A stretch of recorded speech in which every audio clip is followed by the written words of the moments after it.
नमस्कार, news laundry interviews में आपका स्वागत है। मैं हूं बसंत कुमार और आज हमारे साथ बातचीत करने के लिए मौजूद हैं पत्रकार मनीषा भल्ला और डॉक्टर अलीमुल्ला खान। डॉक्टर अलीमुल्ला खान पत्रकार के साथ साथ सामाजिक कार्यकर्ता भी हैं। आप दोनों का बहुत बहुत स्वागत है।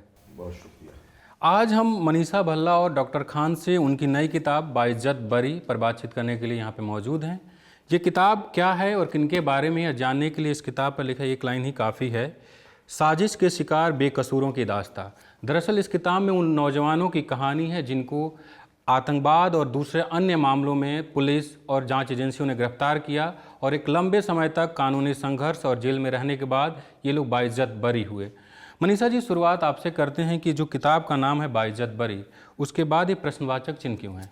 जो यहाँ पे प्रश्नवाचक चिन्ह है, ये प्रश्नवाचक चिन्ह इसलिए है कि अदालतें बरी कर देती हैं, कानून बरी कर देता है, लेकिन समाज, मोहल्ला, परिवार, रिश्तेदार वो कभी भी बरी नहीं करते हैं। जो आरोपी होने का, किसी भी बम धमाके के आरोपी होने का जो एक सामाजिक कलंक है वो ताउम्र साथ रहता है।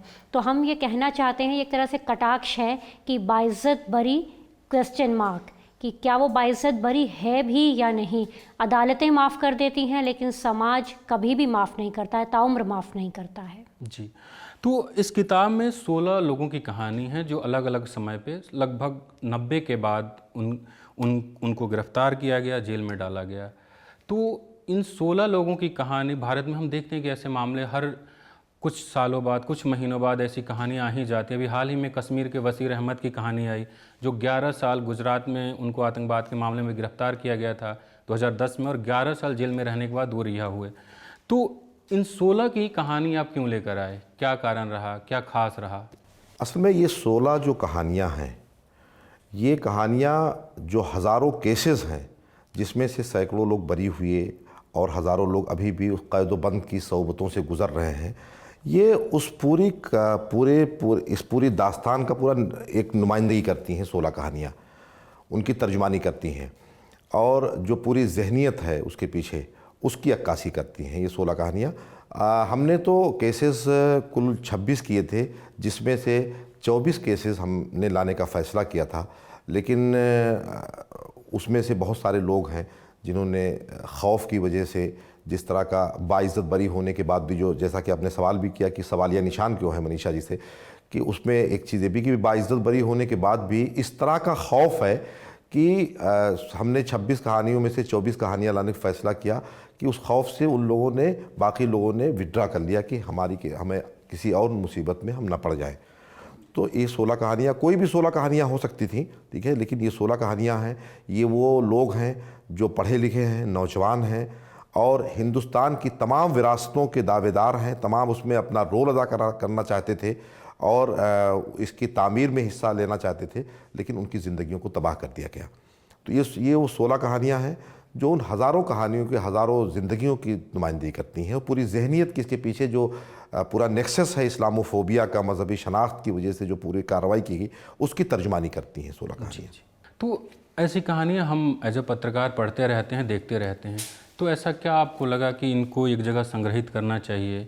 इसके पीछे और कब से इसकी प्लानिंग चल रही थी? आप लोग कब से इसके बारे में सोच रहे थे? कितना वक्त लगा इसको करने में? हम लोगों को इसको करने में 2 साल लगे। हालांकि आप बोलेंगे कि 16 कहानियाँ हैं और 2 साल कैसे लग गए, लेकिन एक एक कहानी में हमें जो है विक्टिम्स को कन्विंस करने में बहुत ही दिक्कत आई। एक कहानी तो ऐसी है जो रेड फोर्ट अटैक की जो आरोपी थी रहमाना को हमको याद है कि लगभग 2-2.5 महीने से हम उनके घर जा रहे थे, तब कहीं जाकर वो कन्विंस हुई। और पहली मुलाकात में तो कोई भी नहीं खुलता ही नहीं है, बिल्कुल भी, है ना। एक बार जाओ, फिर बात करो, थोड़ा माहौल बनाओ, थोड़ा रेकी करो, फिर अपने बारे में यकीन दिलवाओ, क्योंकि इतने ज़्यादा खौफज़दा लोग हैं कि अभी भी अगर कहीं पर बॉम्ब ब्लास्ट हो जाता है तो एजेंसियां और पुलिस की गाड़ियां सायरन बजाती हुई इन लोगों के घरों में आ जाती हैं।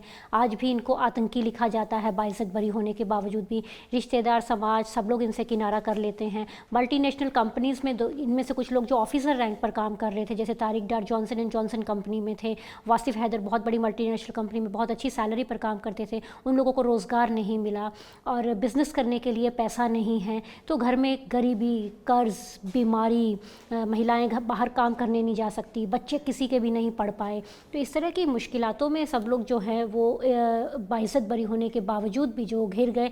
तो हर आदमी, अच्छा फिर ये लोग, इन लोगों का क्या है कि ये लोग भी बिना बताए कहीं बाहर नहीं जा सकते हैं। इनके घर में आने वाले हर आदमी का दस्तावेज रखा जाता है, कौन आ रहा है कौन नहीं आ रहा है। कहीं पर बॉम्ब ब्लास्ट हो जाता है तो इनसे फिर से पूछताछ शुरू हो जाती है। मीडिया इनको आतंकी ही लिखता है हमेशा। तो इसलिए जो है तो 2 साल का वक्त इसलिए लगा कि हमें उनका विश्वास हासिल करने में बहुत समय लगा। हम लोग बाकायदा ट्रैवल किया, हम लोगों ने इनके घरों में गए, इनके घरों में रहे, इनके परिवारों से मिले, इनके वकीलों से मिले, दस्तावेज खंगाले, लाइब्रेरीज़ में गए बहुत सारी। तो इस तरह से जो हमारा वक्त है इसमें काफ़ी गया। लेकिन अब 16 लोगों से आप मिल रहे थे। मैं किताब जब पढ़ रहा था तो जैसे जिनका जिक्र किया आपने, लाल किले में जिनका नाम आया था, उनका घर भी आपको ढूंढने में काफ़ी परेशानी हुई, आपने शुरुआत में ही लिखा है। आप जब इनसे मिलते हैं, कोई 17 साल, कोई 12 साल जेल में रहा, 10 साल रहा, उनको कुछ वक्त हो गया, कोई 17 में रिहा हुआ, कोई 2005 में, 2006 में, अब भी वो उस समय को और उस प्रताड़ना को जो उनका कहना है कि एजेंसियों ने और पुलिस ने उनको दिया, उसको याद करते हैं। जैसे आपने कहा कि वो लोग उसको याद नहीं करना चाहते, वो कहना नहीं चाहते। वो तो बरी हो चुके हैं, लेकिन क्या उनके भी मन में अभी है कि एक डर है, एक भय है अभी भी उनके मन में? और ये भय है तो क्यों है? एक जो है, जो नफ्सियाती मार होती है वो बहुत ख़तरनाक होती है। वो नौजवान जो इस मुल्क की तमाम विरासतों के दावेदार अपने आप को समझते हैं, यहाँ की कॉन्स्टिट्यूशन पे, यहाँ के पूरे निज़ाम पे भरोसा करते हैं, उनको जो है एक दहशतगर्दी के इल्ज़ाम में गिरफ़्तार कर लिया जाता है। और जिस तरह के अजाब से, जिस तरह के 3rd डिग्री से वो गुज़र रहे होते हैं, आप किताब ज़ाहिर है आपने पढ़ी है, और उसमें जिस तरह की जो इंसानी समाज में जिसका तसव्वुर नहीं किया जा सकता कि जैसे कि उसमें तारिक डार साहब का एक 3rd डिग्री का उसमें वाक़या जब बयान किया था, मोहन चंद शर्मा एक बहुत ही मशहूर कैरेक्टर जो बटला हाउस एनकाउंटर से जिनका नाम जुड़ा हुआ, वो जब उनको बहुत ज़्यादा गैर इंसानी तरीक़े से जब उन पर जुल्म ढा रहे थे, जैसे कि उनके मुंह पे गलाज़तें, पैखाना, तमाम चीज़ें पूरा मल देना, ज़बरदस्ती पेशाब पिलवाना, चूहे डाल देना पैंट बंद करके, सूअर का बच्चा ला करके उनके मुंह में रगड़ना। तो उन्होंने कहा कि जनाब ये बताइए कि मीडिया क्या कह रही है, वो तो अपनी जगह पे है, मीडिया का जो अपना एक उनकी जहनीत है वो उस पर काम कर रही है। आप तो एजेंसियों के लोग हैं, आप तो सब जानते हैं, आपको पता है कि हम गुनहगार नहीं हैं, फिर हमारे साथ इस दर्जा गैर इंसानी सलूक क्यों हो रहा है? तो उन्होंने कहा कि क्या तुम मुसलमान नहीं हो? कहा कि हाँ मुसलमान हम हैं। तो कहा कि तुम लोग मुल्क के लिए पोटेंशियल थ्रेट हो, हिंदुत्व के लिए थ्रेट हो, इसलिए तुम्हारे साथ ये हो रहा है। तो ये जो पूरा जो 10 साल का, 12 साल का, 15 साल का, 17 साल का जो अरसा जिस उससे उस तकलीफ़ से वो गुज़र रहे होते हैं, और उसके बाद उनका ख़ानदान, उनका परिवार पूरा गुज़रा होता है, उसके बाद बरी होने के बाद भी ज़िंदगी उनकी पटरी पे नहीं आ पाती है, तो जाहिर सी बात है कि उनके जहन में अच्छा कहीं पे कोई जैसा मनीषा जी ने भी जिक्र किया कि कहीं पे भी कोई धमाका होता है तो ये कहा जाता है, उनका नाम जोड़ा जाता है, बाकायदा मीडिया चैनलों पे कहा जाता है कि जैसे आतंकी वासिफ हैदर का जिक्र किया, जिन्होंने केस भी कर रखा है, बड़े मीडिया हाउस पे मुकदमा चल रहा है, जो कानपुर वाले वासिफ हैदर साहब।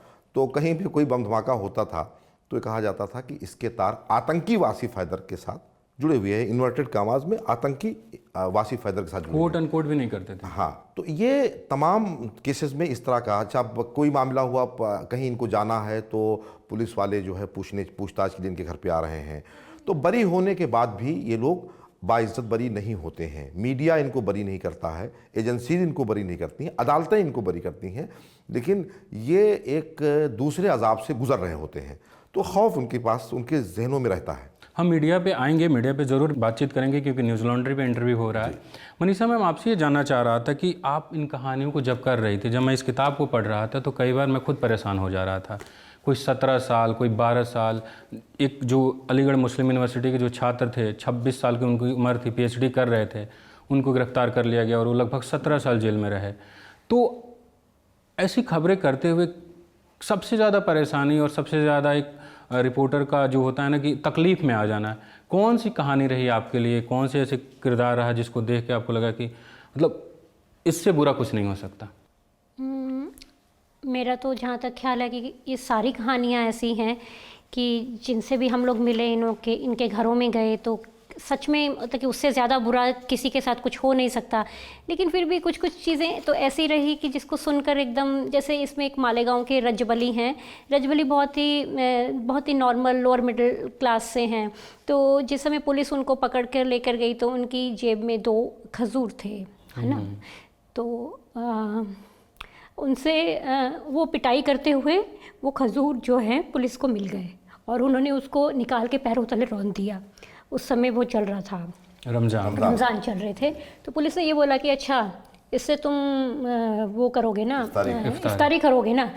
तो मतलब कि इतनी नफ़रतें, इतनी ज़्यादा ईर्ष्या और इस हद तक की नफ़रत सिर्फ़ इसलिए कि कोई मुसलमान है, सिर्फ़ इसलिए कि उसका मज़हब अलग है ना। और नबी के ख़िलाफ़ बुलवाना, मतलब कि आप खुद जानते हैं कि हम में से जो भी अपने अपने धर्म को मानते हैं, हम लोग कभी भी इस तरह की गुस्ताखी नहीं करना चाहेंगे, है ना। कुरान के पन्ने फाड़कर उनको जानबूझकर प्रोवोक करने के लिए पैरों के तले मसल देना, है ना। और फिर जैसे जो रहमाना की, जैसे बीइंग ए वेमेन अगर मैं बात करूं, रहमाना की कहानी करते हुए तो हम लोग बिल्कुल कांप गए थे अंदर तक। वो एक बिल्कुल इस समय अकेली औरत है, बूढ़ी औरत है, बीमार है, उसके पास पैसा नहीं है, शारीरिक, मानसिक, सोशल, इमोशनल हर तरह से वो औरत बिल्कुल अकेली है। उसके रिश्तेदार हैं, सब लोग हैं, पूरा परिवार है, सब ने उनको छोड़ दिया। सगी बहनें हैं और बहुत बहुत अच्छी, वो मतलब एक रॉयल फैमिली से हैं, पूरी तरह से, और अच्छे पैसे वाले घर की हैं, लेकिन एक एक पाई पाई को मोहताज हैं। अभी भी मेरे व्हाट्सएप में उनका एक वॉइस मैसेज पड़ा है, मैं उनका मैसेज सीन नहीं करती हूँ, क्योंकि एक इंडिविजुअल होने के नाते हम लोग कहाँ तक मदद कर सकते हैं और कितनी मदद कर सकते हैं। सबकी अपनी एक लिमिटेशंस होती हैं, उनको आए दिन मदद की ज़रूरत होती है, आए दिन मदद की ज़रूरत होती है। फिर जैसे हम लोग कश्मीर में गुलजार वानी के घर गए, तो गुलजार वानी से जब भी हम लोग सवाल कर रहे थे, वो 15-20 मिनट के बाद उसका जवाब देते थे। तो हम लोग सोच रहे थे कि पता नहीं ये हमको इंटरटेन नहीं कर रहे हैं या खुश नहीं हैं। बड़ा अजीब सा, हमको बड़ा ह्यूमिलेशन सा वो लगा होता है ना, कि आपको लगता है कि हम मेहमान आए हैं या मतलब कि बात नहीं कर रहे ठीक से। तो फिर हमें उनके जो पास में बैठे थे उनके दोस्त ने बताया कि इनको इस कद्र 3rd डिग्री टॉर्चर इनको किया गया कि इनको कोई भी जो बात है ना वो 15-20 मिनट के बाद समझ में आती है ना। तो साइकोलॉजिकली, इकोनॉमिकली, सोशली, फिज़िकली हर तरह से ये लोग पूरी तरह से लुट पिट के बर्बाद होकर जेलों से बाहर आते हैं। बाहर आके इनके पास सिवाय एक सलाखें नहीं होती हैं, मतलब कि उसके अलावा आप ये कह सकते हैं कि इनके पास कुछ, जैसे एक राजस्थान का केस है, उसमें 2 बच्चियां थी उनकी बेटियों ने मतलब कि हमसे ही सवाल किया कि हमारे पापा और हम लोग सिर्फ मुसलमान हैं, सिर्फ इसलिए। और एक हैरानी की बात, सबसे ज़्यादा मुझे लगता है कि अलीम भी इस बात से सहमत होंगे, सबसे ज़्यादा इन 16 कहानियाँ 26 कहानियों को करने के बाद एक बात पर बेहद गुस्सा आता है कि अगर आपने किसी को अरेस्ट किया है 1 महीने, 2 महीने, 3 महीने, 6 महीने, 1 साल, 2 साल, 3 साल, क्या आपको पता ही नहीं लगता है कि बम ब्लास्ट किसने किया है? बिल्कुल। और आपको 12 साल में, 10 साल में ये पता लगता है कि नहीं नहीं इसने नहीं किया, इसने नहीं किया, तो किया किसने ये तो बता दो। आज तक नहीं पता लग पाया। हाँ, ये आम तौर से देखा गया है कि जो बाइज्जत बरी कर दिए गए उसके बाद जो है ये सवाल वहीं पे ख़त्म हो जाता है कि अगर ये धमाके इन्होंने नहीं किए तो करने वाले कौन थे, ये सवाल वहीं पे ख़त्म हो जाता है। कि सवाल है ना, सरोजनी नगर बॉम्ब ब्लास्ट अगर तारिक डार ने नहीं किया, जो कि एक जॉनसन एंड जॉनसन जैसी कंपनी का मार्केटिंग हेड थे, इतने पढ़े लिखे परिवार से, इतनी भाषाओं को जानने वाले, तो अगर सरोजनी नगर बॉम्ब ब्लास्ट उन्होंने नहीं किया तो ये तो बताओ ना किसने किया। इस सवाल का जवाब ख़त्म इसलिए हो जाता है जी कि इसको समझने के लिए हमें करकरे साहब तक जाना पड़ेगा जी। कि करकरे साहब के आने के बाद जाहिर है करकरे साहब मुसलमान नहीं थे कि ठीक है आप ये किसी नहज से कोई कम नज़र इंसान ये कह दे, हालांकि कि भाई ये मुसलमान होने की हैसियत से। करकरे साहब की जो पूरी कार्रवाइयाँ हैं जिसके बाद वो परतें खुली, जिसके पीछे जो है पूरा एक इस्लामोफोबिया का जो पूरा एक मास्टर प्लान था, कार्रवाइयाँ कहाँ से हो रही थी, कहाँ से ऑपरेट हो रही थी वहाँ पे, इसलिए कि अगर जो है उसकी तहों में जाने की कोशिश की जाएंगी तो उसकी जो है उसके तार कहीं और जाके खुलेंगे। फिर अगर मान लीजिए कि आप अगर अपनी बात में बिल्कुल रिजिड हैं कि नहीं मैंने नहीं किया ऐसा, मैंने नहीं किया ऐसा, तो आप ये कहते हैं कि ठीक है तुम्हारी बीवी को पुलिस स्टेशन में बुलाकर बेइज्जत करेंगे, कोई भी आदमी ये तो नहीं चाहेगा। इस आधार पे बहुत सारे लोगों ने 1,000 2,000 के पन्नों पे बिना देखे साइन कर दिए कि नहीं नहीं मेरी पत्नी परेशान होगी, मेरे बूढ़े माँ बाप परेशान होंगे। सर, इन 26 कहानियों का जिसका आपने जिक्र किया, जो 16 इस किताब में है, इन सबको करते हुए क्या एक खास पैटर्न दिखा, चाहे वो जांच एजेंसी का हो या पुलिस का रवैया हो? किसी भी मुल्की निज़ाम में पुलिस का और जांच एजेंसियों का एक पूरा मैकेनिज़्म होता है जिसका काम होता है अपना काम करना। बदकिस्मती की बात यह है, अफसोस की बात यह है कि जांच एजेंसियों ने, पुलिस ने अपना काम ईमानदारी से नहीं किया। क्योंकि एक ख़ास पैटर्न जो मुझे नज़र आया कि सारे ही केसेस में मंसूबाबंद तरीके से पूरी कार्रवाइयाँ अमल में लाई गई, प्री प्लान तरीके से चीज़ों को अंजाम दिया गया। और उस सब सारे केसेस में जो मजहबी शनाख्त की बुनियाद पे कार्रवाइयाँ हुई, वो चीज़ें नज़र आती हैं कि रिलीजियस आइडेंटिटी की बुनियाद पे सारी कार्रवाइयाँ की गई और उनकी ज़िंदगियाँ तबाह की गई। और उसकी आड़ में उन जो हज़ारों लोग गिरफ़्तार हुए, जिन पे पूरा मीडिया ट्रायल चलाया गया, सब कुछ चलाया गया, उसमें ये मैसेज देने की कोशिश की गई कि इस मुल्क की जो दूसरी बड़ी आबादी मुसलमान है, जो दूसरी बड़ी माइनॉरिटी है, जो सबसे बड़ी माइनॉरिटी है मुसलमान है, ठीक है, उसको जो है निशाने पे लिया गया और उसको खौफजदा करने का पूरा पैटर्न नज़र आया। एक पॉलिटिकल भी एम्बिशन है, दूसरे ये है कि जो बैनुल-अक़वामी सतह पे जो इंटरनेशनली जो इस्लामोफोबिया का पूरा नेक्सस है, उसके भी जो है यहाँ पे तार नज़र आते हैं। मनीषा जी, इस किताब में जो मनोज झा, जो राष्ट्रीय जनता दल के सांसद हैं और स्पोक पर्सन हैं, उनका एक आर्टिकल भी है, इस्लाम अकारण बदनाम होता रहा और हम टुकुर टुकुर देखते रहे।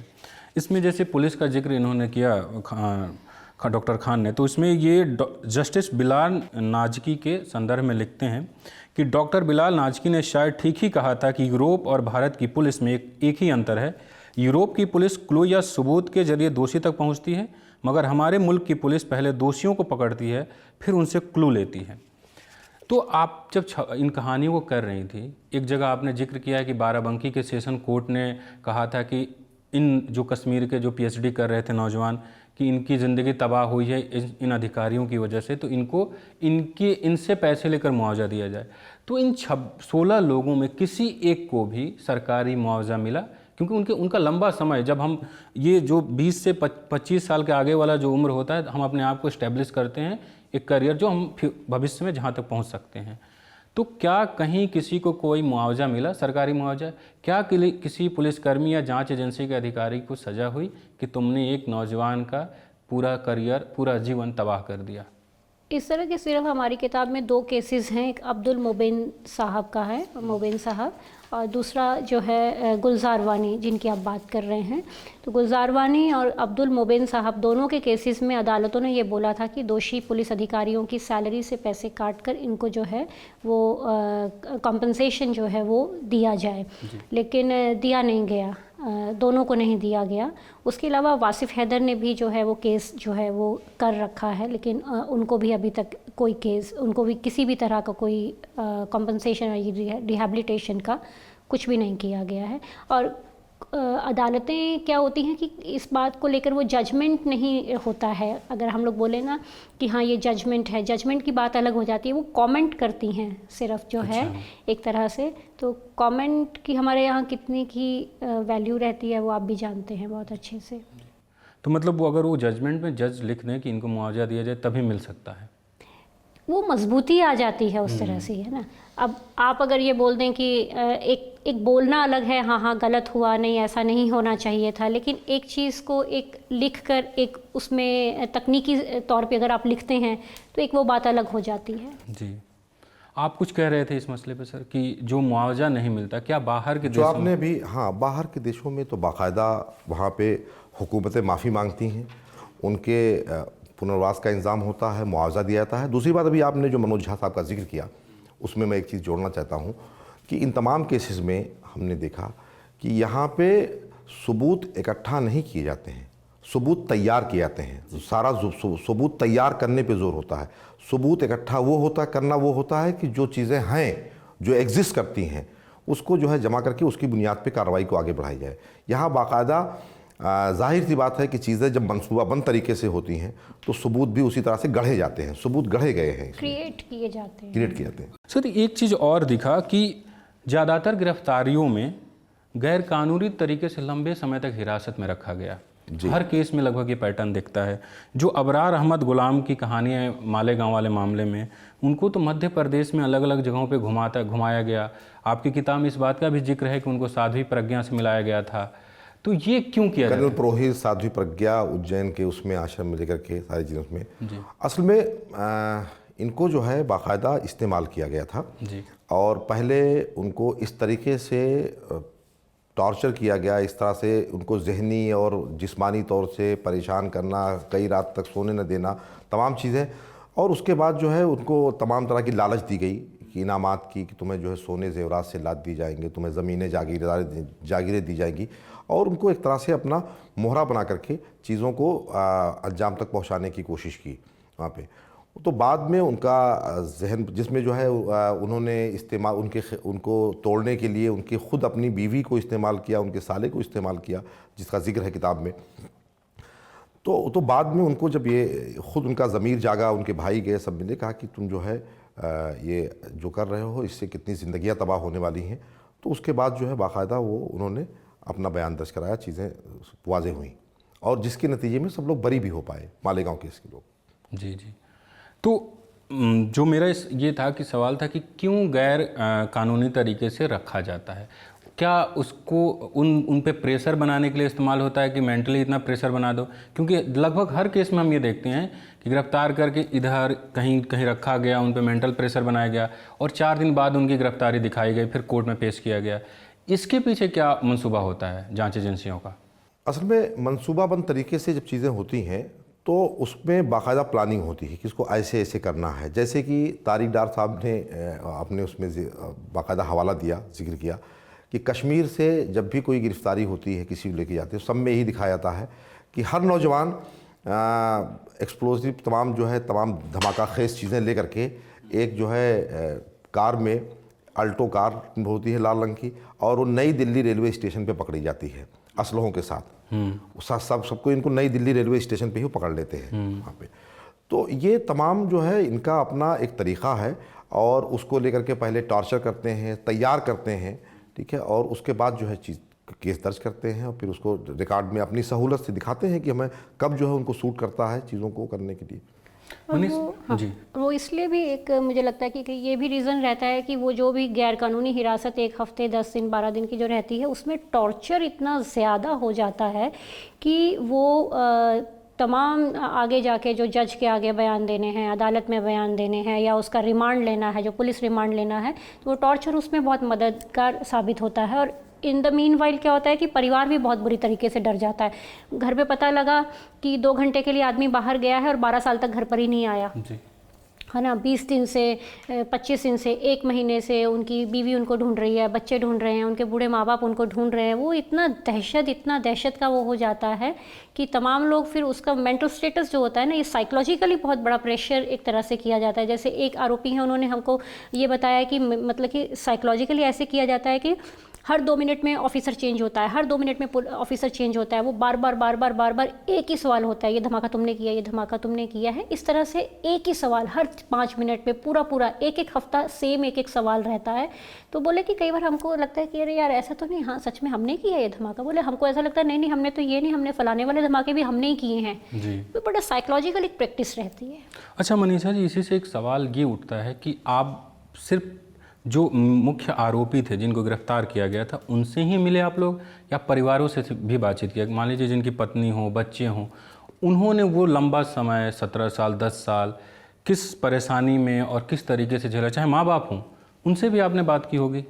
नहीं, हम लोग सबके घरों में गए, कोई एक केस ऐसा नहीं है जिनके हम लोग घर पर नहीं गए। सबके घर गए, बाकायदा हम लोग घरों पर रुके और परिवार से बात की। जिनकी शादी नहीं हुई थी उनके हम लोग पेरेंट्स से मिले। जैसे इसमें एक फाजली की कहानी है, फाजली की फादर भी और मदर भी दोनों बेड रिडन हैं, तो हम लोग घंटों उनके पास वहाँ पर बैठे रहे। किसी की वाइफ से हमने बात की कि आपने पीछे से गुजारा किस तरह से किया। किसी न किसी तरीके से कोई उन्होंने जॉब की या उनके मायके वालों ने मदद की। किसी ने कपड़े, ज़्यादातर ने कपड़े सिलाकर 20 रुपये सिलाई, 30 रुपये सिलाई, इस तरह से किया। तो परिवारों से तो हम लोग मिले ही मिले, इनके वकीलों से हम लोग सबसे मिले, इनकी जो भी न्यूज़ फाइल वगैरह जो बनी हुई थी उसको हम लोगों ने अच्छे से उसको पढ़ा। मोहल्ले पड़ोसियों मिले, मोहल्ले वालों से मिले, सबने बाकायदा इनकी ईमानदारी, शराफत की मतलब गवाहियाँ दी और बाकायदा जो है इनकी जद्दोजहद की कहानी समझने के लिए वक्त गुजारा इनके साथ, इनकी फैमिलीज़ के साथ, इनके भाइयों रिश्तेदारों के साथ, वहाँ पे जो भी लोग जुड़े, जो भी लोग थे। हाँ, इनके पूरे घर का एम्बियंस देखें, घर का माहौल देखें, क्योंकि हर चीज़ तो बोली नहीं जाती है ना शब्दों से। घर की दीवारें बोलती हैं, पत्नी की शक्ल बोलती है, बच्चों की शक्लें बोलती हैं, घर के बर्तन बोलते हैं। कि कैसी, जैसे मुझे लगता है कि हम लोग जब मालेगांव में नूरुल हुदा साहब के घर गए थे तो मतलब जो उन्होंने हमको चाय पिलाई थी, चाय भी उन्होंने हमको कटोरी में दी, जिस कटोरी के जो किनारे थे वो भी टूटे हुए थे। फिर वो एक ब्लैक पॉलीथीन में कहीं से सब्ज़ी लेकर आए तो चपाती रखने के लिए प्लेट नहीं थी, वो हम लोगों ने हाथों में ही ली। तो उनका ये कहना था कि मेरे को तो लूम पर ही काम करना आता है, इसके अलावा मैं कोई और काम कर ही नहीं सकता हूँ, और इतनी मार और ये सब खाने के बाद अब मैं लूम पर भी काम करने के उस तरह से लायक नहीं रहा, बच्चे मेरे पढ़ नहीं पाए। तो बहुत सारी चीज़ें होती हैं जो कि आप बिना बात किए ही जानते हैं। हाँ, डॉक्टर खान, एक चीज़ मैं आपसे समझना चाहता हूँ कि चाहे कोई भी सरकार रही हो, कांग्रेस की हो, एनडीए की गवर्नमेंट हो जिसमें पीएचडी के स्टूडेंट के साथ पूरी घटना हुई, उसके बाद कानपुर वाले मामले में देखिए कि जब उनको जमानत हो गई तो बीएसपी की सरकार थी 2007 में, वो लोग बीएसपी की सरकार सुप्रीम कोर्ट पहुंच गई, सरकार बदलती रही लेकिन ये सिलसिला जो था वो जारी रहा। ऐसा क्यों लगता है? सरकारों का रवैया भी बहुत अफसोसनाक रहा। हमने उसमें जिक्र भी किया है सबका, हमने इसमें किसी एक सरकार का मामला नहीं है। असल में जो सरकारें बिल्कुल बदलती रही हैं, लेकिन एजेंसियों का भी एक पूरा माइंडसेट जो रहा है। दूसरे, आपने देखा होगा कि इधर कुछ सालों में जिस तरह से मीडिया ने एक जहर परोसा है कि आप देखिए कि जो सियासी जमातें भी हैं वो जो सेकुलर डेमोक्रेटिक अपने आप को कहती हैं, जो इंसानी अक़दार की जो है अपने आप की ह्यूमन वैल्यूज़ की जो अपने आप को पासदार कहती हैं, वहाँ पे वो सब भी जो है उसी ज़मीन पे, उसी पिच पे जो है सियासत करने के लिए वो रहे पे। तो वो एक तो इसमें कोई दो राय नहीं है कि फ़िरका परस्ती का जहर जो है वो हमारी नसों में सरायत किया है, ठीक है, समाजी तौर से, सियासी तौर से, और हर सतह पे उसके असर हमें देखने को मिल रहे हैं उसमें। तो कोई एक पार्टी मुजरिम इसमें नहीं है, इसमें तमाम पार्टियां हैं जो इसमें शरीक हैं। लेकिन बहरहाल यह है कि इसमें एक बात ये भी आपने किताब में आप देख रहे होंगे कि उसमें करकरे जैसे भी अफसर हैं जिनके दौर में जो है वो समझौता एक्सप्रेस से लेकर के मालेगांव तक में जो है, जिसमें असीमानंद और कर्नल पुरोहित और साध्वी प्रज्ञा वगैरह का पूरा नेक्सस, ठीक है, अभिनव भारत का पूरा वो सारा जो है सामने निकल के आया। जाहिर सी बात है कि वो भी एक पहलू है जिसकी एक शुरुआत उन्हीं सरकारों में हुई। जी, आप कुछ कहना चाहेंगे मनीषा जी इस पर? ये तो हर सरकार में ही जारी रहा है। क्योंकि हम लोगों ने पॉलिटिकल एंगल से इसको उस तरह से लिखा नहीं है, लेकिन अपने केसेस करते हुए हमने देखा है कि हर सरकार के समय में गिरफ्तारियां हुई हैं। यहाँ तक कि जिनको हम बहुत ही मुस्लिम पॉलिटिक्स या मुस्लिम समुदाय के उसमें बहुत पक्षधर जिन सरकारों को मानते हैं, अदालतों ने जब बाइज्जत बरी कर दिया तो वो सरकारें अपील में चली गई उस फैसले के खिलाफ। लेकिन हम लोगों के तो जब स्टोरीज कर रहे थे कि हम लोगों तो पांव तले ज़मीन निकल गई। अच्छा, ये सरकार मतलब कि अपील में चली गई, क्योंकि हम लोगों के लिए पॉलिटिकल मुद्दा, इनडायरेक्टली ये पॉलिटिकल ही मुद्दा है, क्योंकि जो सिस्टम है, जो व्यवस्था है, वो हमेशा राजनीति के अंडर ही काम करती है, ठीक है, बिल्कुल पॉलिटिकल मुद्दा है। लेकिन हम लोग किसी का उस तरह से नाम नहीं लेना चाह रहे, तो इसमें सब सरकारें बराबर की दोषी हैं। हम सरकारों के दोषी होने का बात तो कर ही रहे हैं, लेकिन मीडिया का भी एक पूरा पक्ष होता है इसमें। जो ये आपके यहाँ कानपुर से जिनकी कहानी आपने लिखी है, सैयद वासिद हैदर की, उनका जो किताब में जो हेडलाइन है वो यही है कि अदालत ने बरी कर दिया लेकिन मीडिया ने मुझे बरी नहीं किया। आप जब भी देखिए कोई भी गिरफ्तारी होती है, एक कथित आतंकी भी लिखना मीडिया नहीं समझता कि कथित आतंकी लिख दें, या कम से कम आतंकी कोट अनकोट कर दें, आरोपी भी बोल दें कि आतंक के आरोपी, सीधे सीधे कहना शुरू कर दिया जाता है कि आतंकी आतंकी।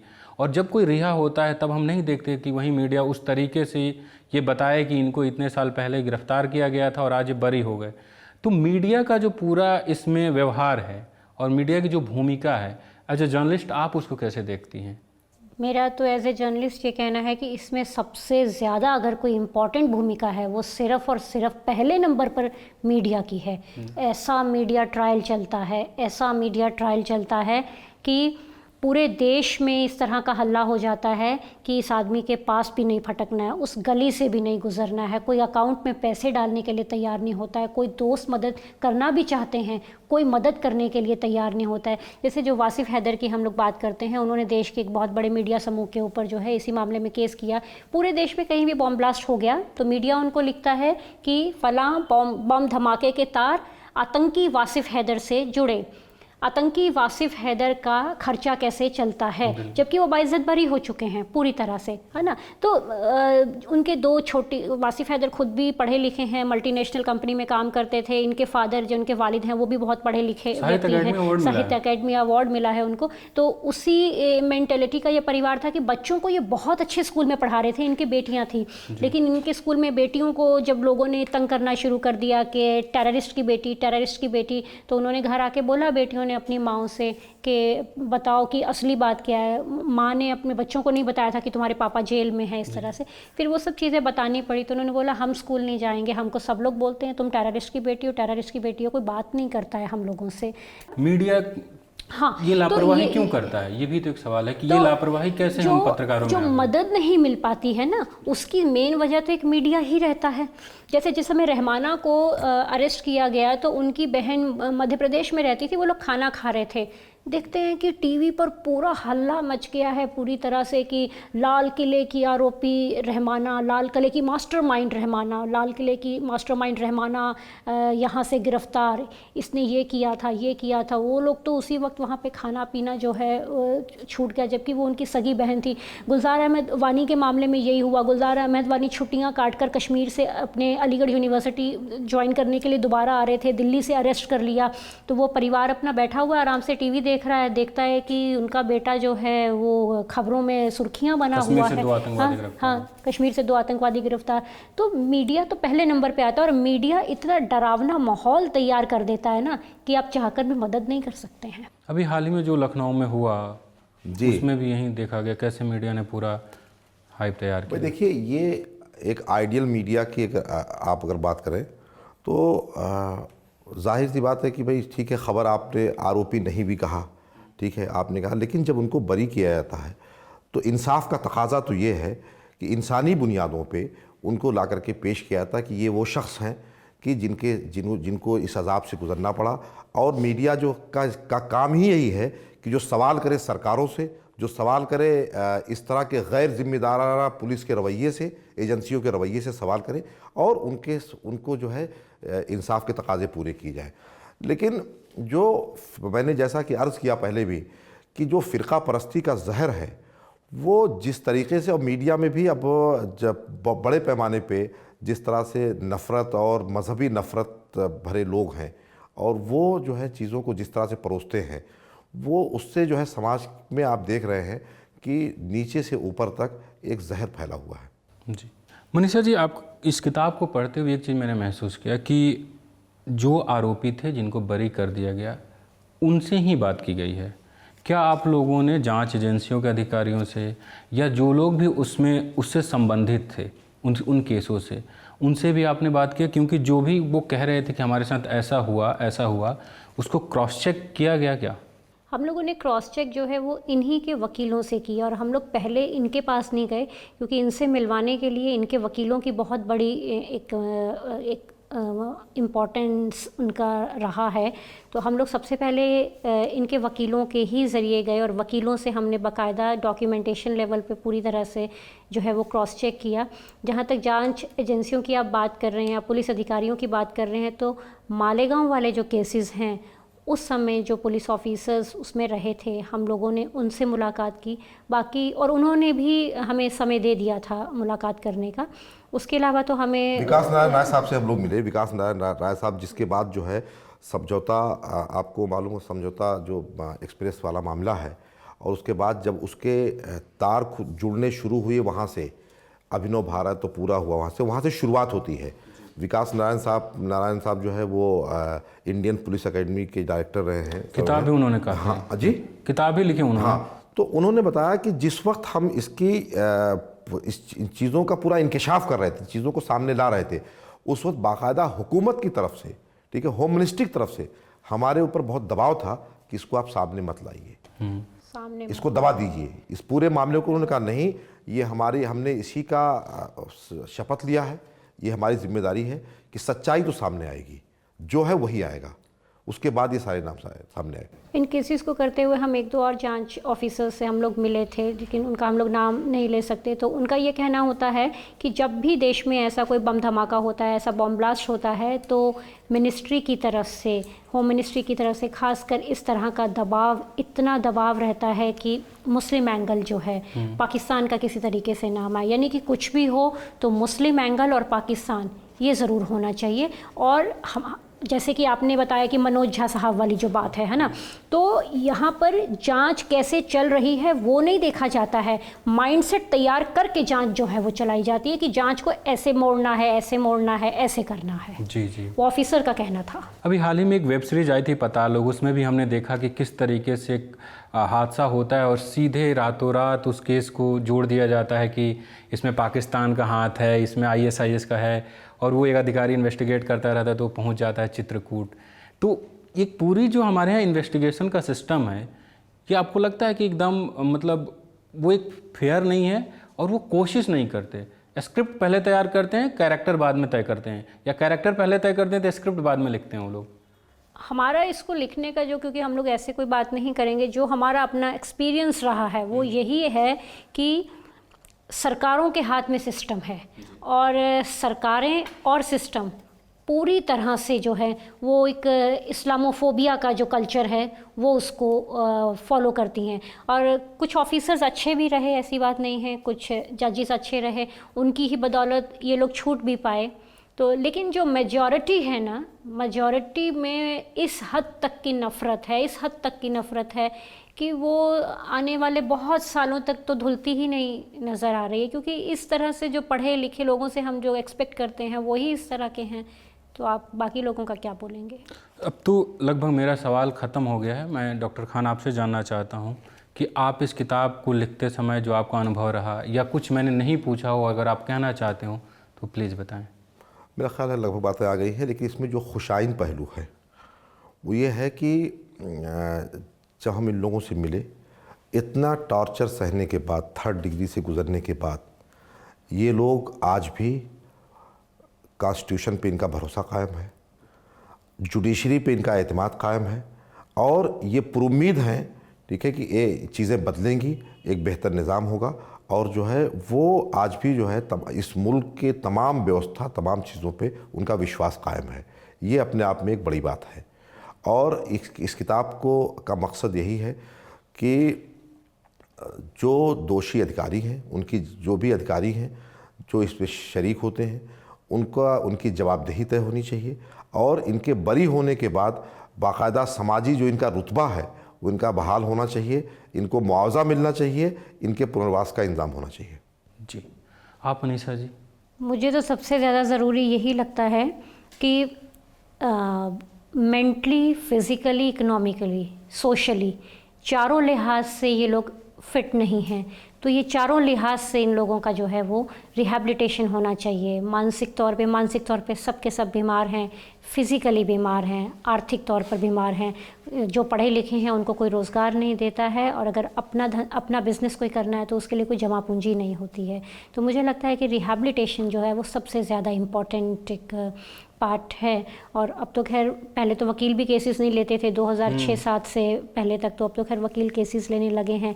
समाज का थोड़ा सा नज़रिया जो है वो भी बदल रहा है, लेकिन सरकारी मदद सबसे बड़ी होती है, बाकी सबकी तो अपनी अपनी लिमिटेशंस हैं। एक चीज़ जो हम लोगों से बातचीत में छूट गया, वो हमारे यहाँ की न्यायिक व्यवस्था, जिस पे भी हमें बातचीत करनी चाहिए। इसमें 1-2 जगह पे जिक्र है जो जजेस ने क्या कहा था, जो आरोपी थे उनको। भारत में आप देखिए तो लगभग हर हाई कोर्ट में पदें खाली हैं, आप देखिए हर जगह पे, सुप्रीम कोर्ट में भी। तो ये जो जजों की कमी है, क्या उसका भी इम्पैक्ट होता है कि केस पे सुनवाई जल्दी नहीं होती, और वो 4 साल 3 साल बाद ये केस में, आपकी इस किताब में पढ़ा था कि 5 साल बाद एक केस खुला, जो कश्मीर के नौजवान थे, अलीगढ़ मुस्लिम यूनिवर्सिटी वाले, तो क्या ये भी एक बड़ा फैक्टर है कि जजेस कम हैं इसलिए केसेस पे सक्रिय रूप से सुनवाई नहीं होती और फैसला आने में काफ़ी लंबा वक्त लग जाता है? जजिस की कमी वाला जो पहलू है वो यहाँ पर इम्प्लीमेंट नहीं होता है। ये लोग क्या है कि स्पेशल एक्ट में गिरफ्तार होते हैं। टाडा, पोटा, फिर वो तो खैर अब नहीं है, मतलब कि जैसे यूएपीए की अगर हम मौजूदा उसमें बात करते हैं, क्योंकि ये लोग स्पेशल एक्ट में गिरफ्तार होते हैं तो उसमें क्या होता है कि हर चीज़ की अवधि जो होती है केस फाइल करने की, चार्जशीट की, गवाहों की, वो दूसरे केसेस के कंपैरेटिवली वो डबल से भी ज़्यादा उसकी मियाद रहती है ना। तो उसमें डॉक्यूमेंटेशन बहुत ही लंबा समय ले लेता है। जो उसका पेपर वर्क है लगभग भी 5-5, 6-6 हज़ार पेजेस की जो चार्जशीट है, गवाह रहते हैं 500 से 700 या 1000 या 1500 इस तरह के गवाह रहते हैं। तो अब हर एक को, पुलिस वालों को भी गवाही पर आना है, दूसरे लोगों को भी गवाही पर आना है। पुलिस वालों का इतनी देर में ट्रांसफ़र हो गया है, फलाना आदमी नहीं आ पाया, ये नहीं आ पाया, वो नहीं आ पाया। तो ये पूरा जो एक लंबा प्रोसेस चलता है चार्जशीट का, उसके डॉक्यूमेंटेशन का और गवाहियों का, यही पूरा प्रोसेस 8 से 10 साल ले लेता है। जी जी।